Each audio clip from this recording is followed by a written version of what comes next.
আসসালামু আলাইকুম বন্ধুরা। আজকে আমি খুলনার বাইরে রূপসা ব্রিজের ওই পাশে একটি অ্যাকুরিয়ামের মাছ চাষের প্রকল্প, ওইখানে চলে আসলাম। এইখানে সব ছোট ছোট মাছ, শ্যাওলা, এগুলো এক ধরনের উদ্ভিদ।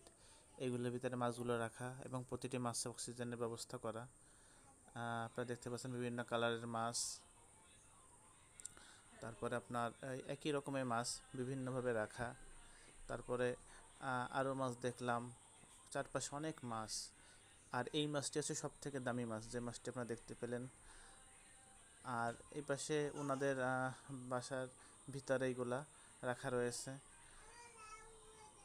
এই যে একটি মাছ হাতে করে উনি দেখাচ্ছে, মাছগুলো অনেক, এগুলো হচ্ছে গোল্ড ফিশ।